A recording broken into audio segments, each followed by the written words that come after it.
Dans cette vidéo, nous allons présenter l'offre d'hébergement The World proposée par Planet Hoster.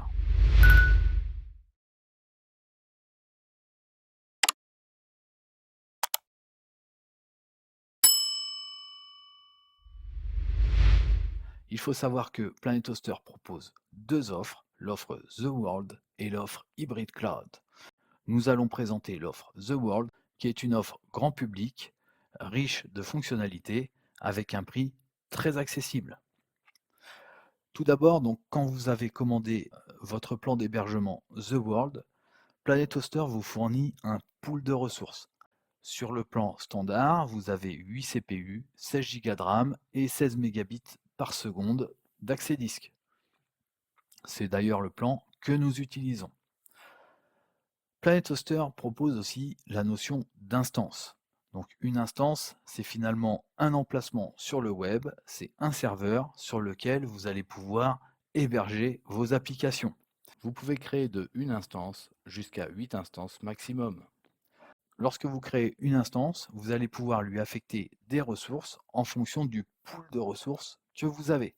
Donc tout à l'heure, on a vu qu'il y avait une répartition de 8 CPU, 16 Go de RAM, 16 mégabits par seconde d'accès disque.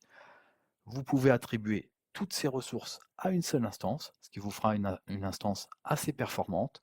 Ou alors vous pouvez décider de créer 4 instances dans lesquelles vous allez répartir vos différentes ressources, soit de manière équilibrée, c'est tout à fait possible, avec 2 CPU, 4 Go de RAM et 4 mégabits par seconde d'accès disque, vous gérez vous-même la répartition de vos ressources sur vos instances. Maintenant, nous allons passer à l'approche multisite et isolation. Qu'est-ce que le multisite? Il faut savoir que sur chaque instance, vous pouvez héberger un nombre illimité de sites web. Par exemple, ici, nous avons le site 1.fr, le site 2.fr, le site n.fr. Chaque nom de domaine pointe sur la même instance. Chaque nom de domaine peut être décliné avec des sous-domaines. Donc on voit que site1.fr peut être décliné en sd1 pour sous-domaine 1, sd1.site1.fr. Le domaine site2.fr peut être décliné en sd1.site2.fr et en sd2.site2.fr, et ainsi de suite. Vous pouvez bien sûr créer plus de 2 sous-domaines, puisque c'est illimité. Donc vous pouvez créer un nombre. Vous pouvez avoir sur une seule instance un nombre illimité de domaines et un nombre illimité de sous-domaines.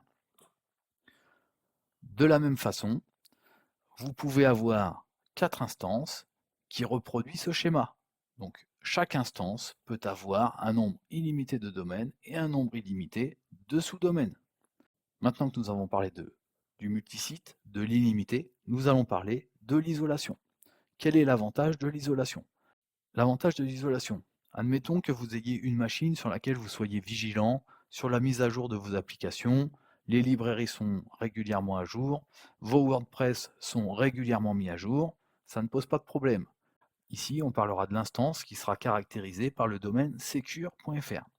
Par contre, on va dire que parfois, vous voulez essayer des librairies extérieures, et dans votre cas, vous essayez une librairie qui vient de GitHub, vous l'installez. Il se trouve que cette librairie contient un malware, et lorsque vous visitez votre site sd1.insecure.fr via votre navigateur, ça lance le malware et ça supprime tout le contenu sur votre serveur.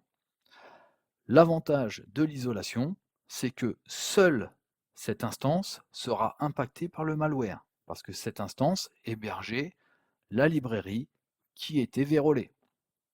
Donc ça, c'est l'avantage. Vos sites, les sites de vos clients ou vos sites perso qui ont de l'importance pour vous ne seront pas impactés parce qu'ils sont sur une instance différente. Voilà donc l'avantage de l'isolation. Maintenant, passons à l'aperçu du dashboard dans l'interface de Planet Hoster. Donc pour cela, nous allons dans la partie gestion d'hébergement, The World mutualisé. Ici, nous retrouvons 3 instances. Ici, nous voyons qu'il y a une instance qui comporte 4 CPU et 8 Go de RAM. C'est l'instance la plus performante. Et les autres sont des instances de moins grande capacité et qui servent à des tests ou à des installations pour faire des démonstrations, etc. vous pouvez tout à fait augmenter ou diminuer le niveau de ressources alloué à ces instances. Ici, si je clique sur le moins ou sur le plus, je peux diminuer ou ajouter du CPU à mon instance. Il en va de même pour la mémoire et pour l'accès disque. Je ne vais pas le faire ici, mais voilà comment on peut augmenter ou diminuer les capacités d'une instance.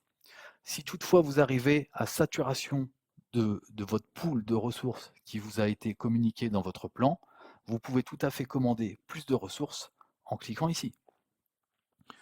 Vous pouvez également créer une nouvelle instance. On a vu qu'ici j'avais 3 instances. Je peux tout à fait en rajouter une en cliquant sur le bouton Créer. Donc voilà, nous avons vu comment modifier la répartition d'une instance, augmenter les ressources et créer une instance. Maintenant, ce qu'il faut savoir, c'est que chaque instance possède son propre tableau de bord. Donc ça, c'est très pratique parce que vous pouvez donner les clés de votre instance à une tierce personne. Chaque tableau de bord est accessible directement à partir des identifiants.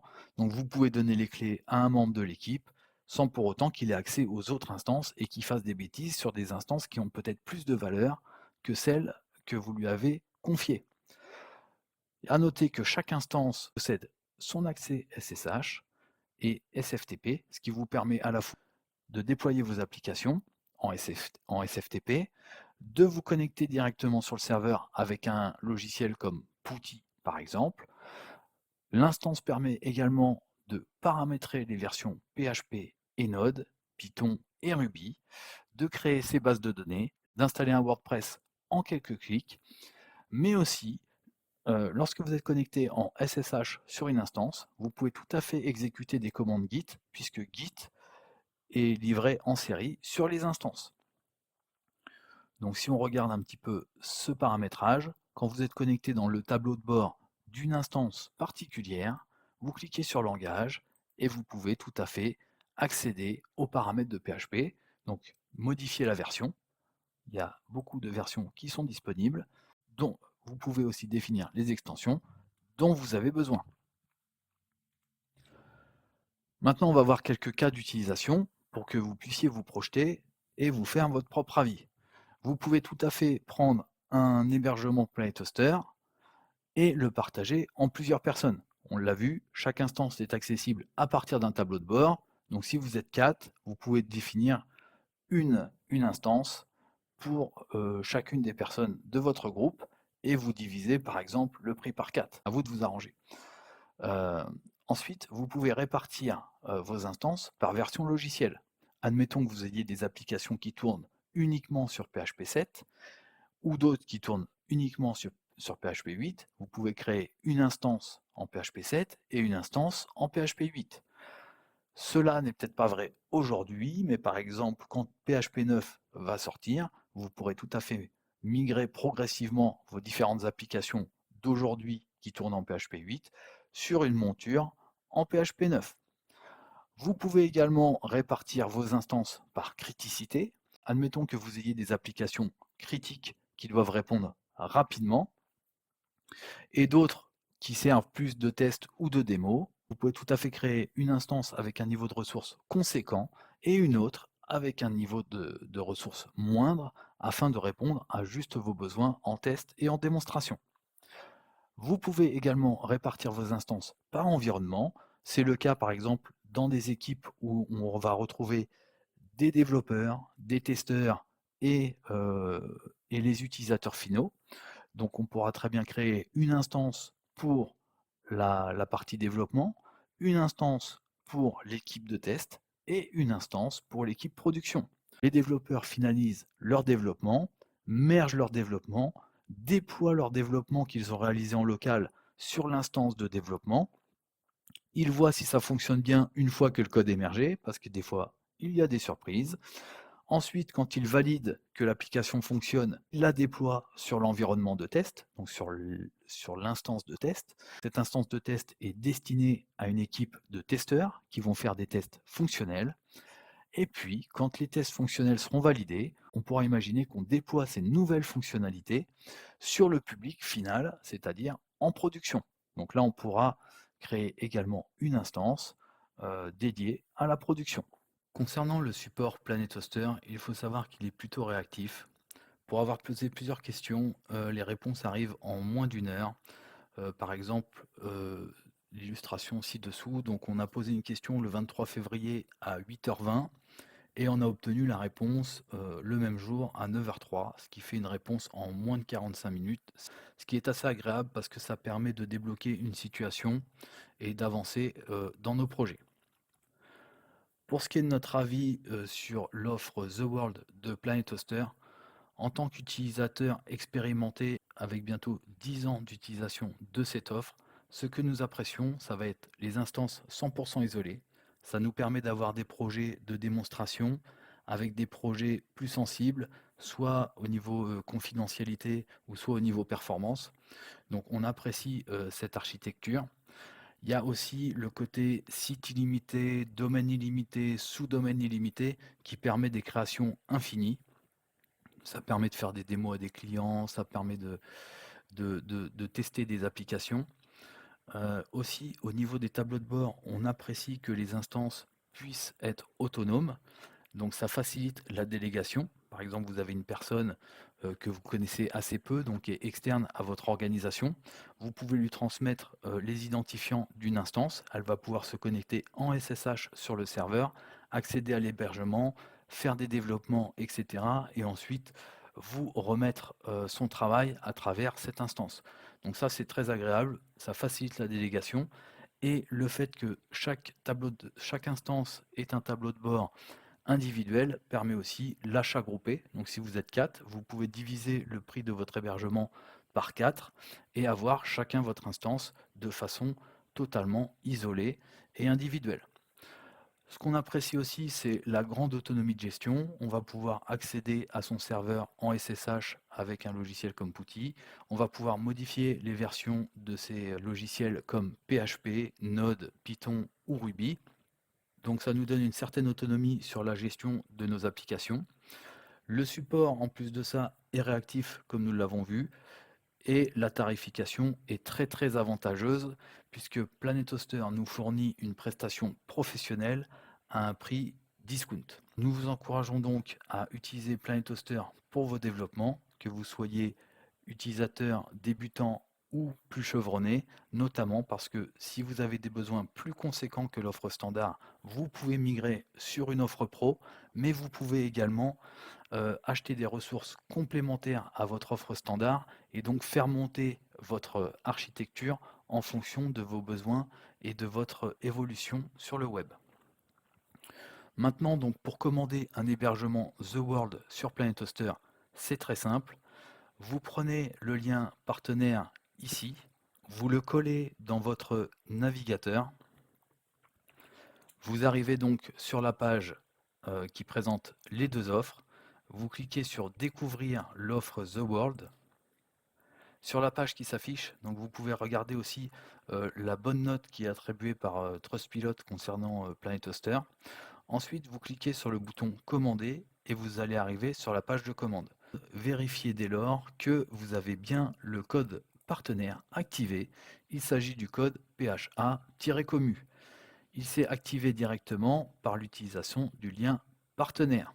Ensuite, vous pouvez consulter les différentes ressources qui sont affectées à votre hébergement. Si vous souhaitez avoir des ressources supplémentaires, vous pouvez tout à fait personnaliser le plan et ajouter du CPU, de la RAM ou de l'accès disque. Par défaut est sélectionné le forfait standard. Je pense que cette option répond à bien des usages. Si vous n'avez pas trop d'expérience en hébergement web, vous pouvez tout à fait laisser ce forfait standard actif et l'activer par la suite si vous sentez que vous en avez besoin. Aussi, le dernier point qui est important, c'est l'engagement. Par défaut, l'engagement est fixé sur 3 ans. Il rapporte l'abonnement à 5 euros TTC par mois. C'est un prix qui est dégressif au prorata du temps d'engagement. Donc si vous vous engagez sur 3 ans, vous aurez un coût mensuel qui sera moindre que l'engagement sur un an. Aussi à noter qu'il y a une promotion actuellement sur l'hébergement avec un coût de 5 euros TTC mensuel qui est un coût barré et qui passe à 4,25 €. Cette réduction est supérieure avec le code partenaire. Sachez toutefois que si vous souhaitez prendre un engagement inférieur à 3 ans, prenez l'engagement minimum de 1 an. En effet, si vous prenez un engagement minimum de 1 an, vous obtenez un domaine gratuit à vie. Voilà pour nos recommandations concernant la commande. La procédure de commande est ensuite assez classique, il vous suffit de cliquer sur Suivant. Je vous souhaite de réaliser de belles applications, de jolis portfolios et pourquoi pas de très belles API. Merci pour votre attention et à bientôt sur Planet Toaster.